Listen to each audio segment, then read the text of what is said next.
بسم اللہ الرحمن الرحیم۔ یہ آپ نے مفتی طارق مسعود کا مختصر کلپ بھیجا ہے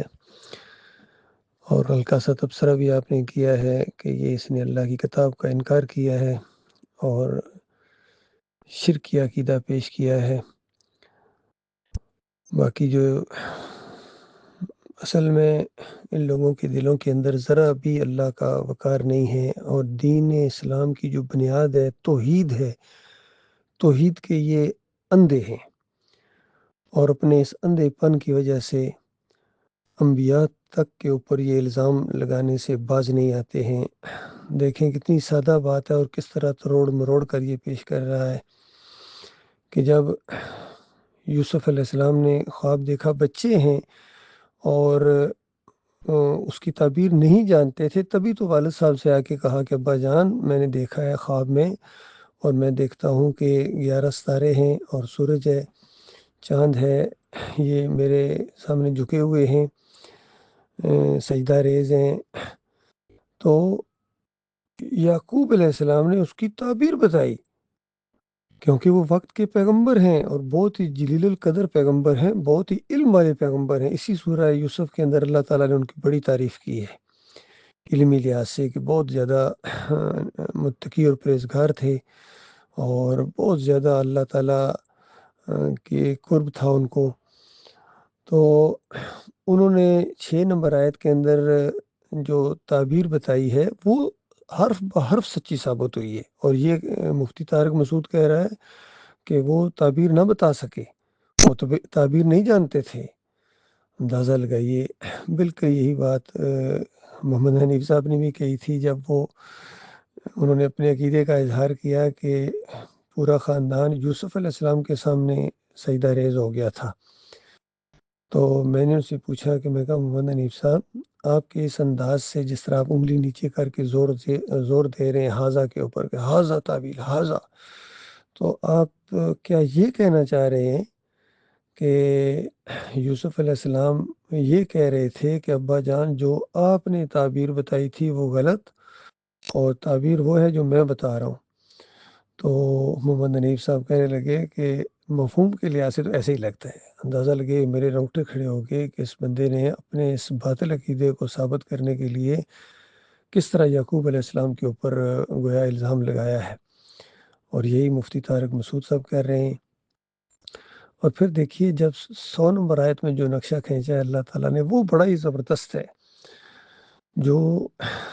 4-5 پوائنٹ یوسف علیہ السلام بتا رہے ہیں، جس پر زور دے رہے ہیں، وہ تو سارے شکر گزاری کے ہیں، اور اشارہ بھی اللہ ہی کی طرف ہے، کیونکہ جب وہ خاندان رائل فیملی کی حیثیت سے داخل ہوا ہے مصر میں، اور بہت ہی زبردست قسم کا پروٹوکول ان کو دیا یوسف علیہ السلام نے، جیسی ملاقات ہوئی تو گویا اللہ کی طرف کہ اللہ نے چاہا اب آپ بالکل امن کے ساتھ رہیں گے، یعنی یہاں کسی قسم کی کوئی پریشانی نہیں ہے۔ آپ نے کتنی پریشانیاں کاٹی ہیں وہاں، بیٹے کی جدائی کی، اور پھر خاندان کی کتنی باتیں سنی، اور پھر تنگ دستی کا ایک ماحول تھا، اور پھر جدائی تھی۔ یہ ساری پریشانیوں کے ختم ہونے کا وقت آ گیا ہے۔ پہلے اللہ نے یعنی اس طرح چاہا، وہ معاملہ اس طریقے سے ہو گیا، اور اب انشاءاللہ اللہ چاہے گا، چونکہ ایک ماحول پورا بن گیا ہے، آپ یہاں بالکل امن کے ساتھ رہیں گے۔ اور سارا ماحول جب دیکھا انہوں نے، اور وہاں جب تخت کے اوپر بتائیے اس سے آگے کیا، اب تو سٹوری ختم ہو رہی ہے، تو اتنی شان و شوکت اور اتنی عزت جب دیکھی اور ساری باتیں وہ پوری ہوئیں، تبھی تو یوسف علیہ السلام نے والد صاحب کو کہا ابا جان، جو یعنی آپ نے خواب کی تعبیر بتائی تھی، میرے رب نے اس کو بالکل سچا کر دکھایا، بالکل سب کچھ سچا ہوا۔ اور پھر وہی باتیں گنی ہیں جو یعقوب علیہ السلام نے بتائی تھیں کہ میرے بچے یہ ہوگا، تجھے اللہ منتخب کرے گا، اور تجھے باتوں کی تہ تک وزڈم یعنی دانائی عطا فرمائے گا، اور تیرے اوپر نعمتیں اپنی اس طرح پوری کرے گا جس طرح ابراہیم علیہ السلام کے اوپر اللہ تعالیٰ نے کی، اور اسحاق علیہ السلام کے اوپر پھر اپنا نام بھی لیا۔ تو اس انداز سے اللہ کی شکر گزاری کے طور پر پورا خاندان ہے وہ اللہ کے سامنے سجدہ ریز ہوگا، پورا خاندان بشمول یوسف علیہ السلام۔ تو اگر آپ ایمان اور عقیدے کو سمجھتے ہیں اور توحید کی اینک پہنیں گے، ایمان کی اینک پہنیں گے، تو آپ کو پورا خاندان اللہ کے سامنے سجدہ ریز نظر آئے گا۔ موقع بھی یہی ہے، اور پیغمبر اللہ کو سجدہ کرتے ہیں، جس طرح سورہ مریم کی 58 نمبر آیت میں یہ انبیاء کی سنت بیان ہوئی ہے کہ جب کبھی ان کے سامنے کوئی اللہ کی نشانی آتی ہے، وہ دھڑام سے اللہ کے سامنے سجدہ ریز ہو جاتے ہیں۔ کچھ پیغمبروں کا اللہ نے نام لیا ہے،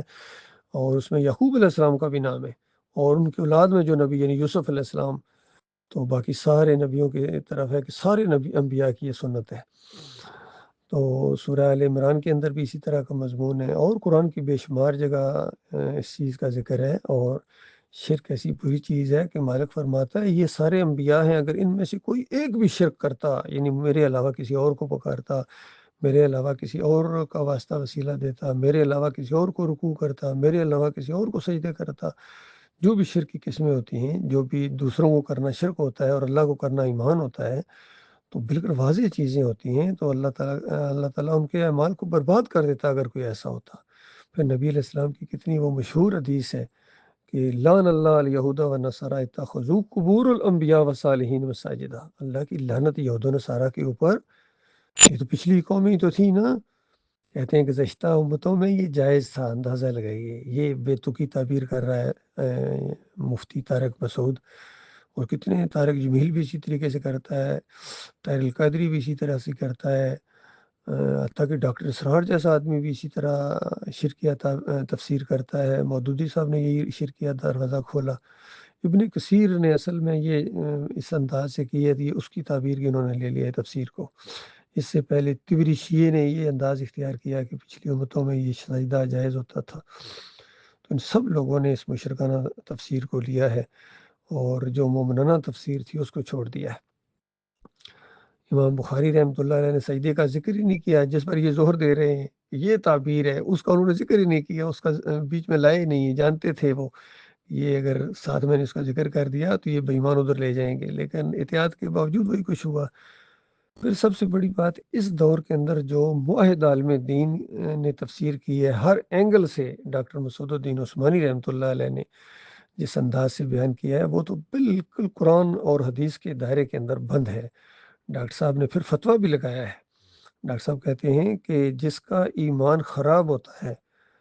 وہ اس طرح تفسیر کرتے ہیں کہ وہ یوسف علیہ السلام کے سامنے سجدے میں گر گئے، کیونکہ بعد میں اپنے مریدوں سے اپنے آپ کو پجوانا چاہتے ہیں۔ تو پوری طرح آج یہ عوام ہے، یہ مولویوں کی گویا پوجا کر رہی ہے، بندگی کر رہی ہے۔ اللہ کی کتاب کے مقابلے میں انہوں نے یہ اپنے مولویوں کی بات کو مانا ہے، طارق مسعود کی بات کو مانا ہے، محمد حنیف کی بات کو مانا ہے، ڈاکٹر اسرار کی بات کو مانا ہے، لیکن اللہ کی کتاب کا فیصلہ بالکل زبردست قائم اور دائم ہے کہ یہ سجدہ اللہ کو ہوا تھا، شکر گزاری کا سجدہ تھا، یہ سجدہ تعظیمی نہیں تھا۔ امام راضی بھی اسی طریقے سے لائے ہیں، عبداللہ بن عباس کا قول لائے ہیں کہ یہ سجدہ اللہ کو تھا اور مسجود اللہ تھا۔ یہ کہتے ہیں مسجود یوسف علیہ السلام تھے، تو قرآن و حدیث کا یہ عقیدہ ہے کہ مسجود اللہ تھا۔ سارے انبیاء نے اللہ کو سجدے کیے ہیں، ایک دوسرے کو سجدے نہیں کرتے۔ ممکن نہیں ہے کہ یعقوب علیہ السلام یوسف علیہ السلام کو سجدہ کریں، اور جیل کے اندر بھی یوسف علیہ السلام جو تقریر کر رہے ہیں اس کے اندر بھی بڑی توحید کا انداز ہے کہ دیکھو یہ اللہ کا حکم ہے کہ اللہ کے علاوہ کسی اور کی بندگی نہ کی جائے، اور یہ ہمارا کام نہیں ہے کہ ہم اللہ کے علاوہ کسی اور کو سجدے کریں، کسی اور کو رکوع کریں، کسی اور کی شکر گزاری کریں۔ اس انداز سے یوسف علیہ السلام بیان کر رہے ہیں، اور یہ اللہ کا بڑا احسان ہے کہ یعنی اللہ نے ہمیں صرف اپنا بندہ بنایا، کسی اور کا بندہ نہیں بنایا۔ یہ بھی ایک احسان ہوتا ہے۔ توحید جو ہوتی ہے یہ گویا اللہ کا احسان ہے ہمارے اوپر، ورنہ شرک تو بڑا مشکل دین ہے، کفر بڑا مشکل دین ہے۔ انہوں نے مشکل دین کو اختیار کیا ہے، مشکل راستے، چاہے یہ بریلویت کا راستہ ہو، دیوبندیت کا راستہ ہو، اہل حدیثیت ہو، رافضیت ہو، یہ جتنے فرقے ہیں، جتنے مسلک ہیں، سب کے عقیدے کے اندر بربادی ہے، شرک ہے۔ اور سب سے کم اگر کسی میں شرک ہے تو یہ اہل حدیث یا سلفی ہیں، لیکن ان کے اندر بھی شرک موجود ہے۔ کہتے ہیں نبی علیہ السلام قبر کے اندر زندہ ہے، روح واپس آ جاتی ہے، اور دور سے اگر کوئی صلاۃ والسلام پڑھے تو کہتے ہیں کہ یہ نبی علیہ السلام کے اوپر پیش کر دیا جاتا ہے۔ یہ دو شرک ان اہل حدیثوں کے اندر ان کی رگوں کا خون ہے۔ اور تیسری یہ اجرت کو جو جائز قرار دیتے ہیں، کیونکہ اگر اجرت کوئی لیتا ہے دین کے اوپر، نماز پڑھانے کے پیسے، اذان کے پیسے، تو یہ حرام خور ہے، بہت بڑا گناہ گار ہے۔ لیکن اگر اس کو جائز کہتا ہے تو پھر مشرک ہے، کیونکہ یہ شریعت سازی کے اندر آ جاتا ہے۔ یہ معاملہ ہے اللہ کے بندو۔ آج جو امت مسلمہ کو پوری دنیا میں ذلت اور خواری پیش آ رہی ہے، یہ اسی شرک کی وجہ سے ہے۔ اور پھر اپنے شرک کے اوپر جب مرتے ہیں تو پھر کہتے ہیں شہید ہو گئے، ان کے جنازے پڑھو۔ منصورہ کے اندر جماعت اسلامی نے رافضی کا جنازہ پڑھا ہے، گھوڑے کے پجاری کا، یا علی مدد کا نعرہ لگانے والے کا اندازہ لگائے کہ غیبانہ جنازہ پڑھا ہے۔ تو یہ سارے ان کو شہید بھی کہتے ہیں، اور اللہ کی کہتے ہیں رحمتیں نازل ہوں گی اور یہ ہوگا۔ مالک فرماتا ہے انہ من یشرک باللہ فقد حرم اللہ علیہ الجنہ۔ جو اللہ کے ساتھ شرک کرتے ہوئے مارا جائے، کوئی وہ واسطے وسیلے کا شرک ہو، سجدہ تعظیمی کا شرک ہو، نظر و نیازوں کا شرک ہو، 10 محرم کی شربت بانٹتا ہو، گھوڑے کا پجاری ہو، تو کوئی بھی ہو، جمہوریت کا شرک ہو، اس کے اندر تعویذ کنڈا پہنتا ہو، امام زامن باندھا ہوا ہو، جس طرح کا بھی شرک کے اوپر وہ مرے گا، مزار کا پجاری، گنبد کا پجاری، اللہ نے اس کے اوپر جنت کو حرام قرار دے دیا ہے۔ تو بتاؤ، اللہ کا تو یہ معاملہ ہے۔ اور یہ علی انجیل بھی اسی سجدہ تعظیمی کے شرک کا قائل ہے، ہر شرک کو بیان کر کے کہتا ہے میں ان کے پیچھے نمازیں پڑھتا ہوں۔ تو اللہ کے بندو غور کرو، جو ان مشرکوں کو اپنا امام بنائے، تو اللہ کی کتاب کہتی ہے والذین کفروا اولیاءہم الطاغوت۔ تو ان کفر و شرک پھیلانے والوں کو اپنا لیڈر مانے، امیر محترم کہیں، ان کو اپنا امام مانے، ان کے پیچھے نمازیں پڑھیں، اللہ کی کتاب اس کو کافر کہتی ہے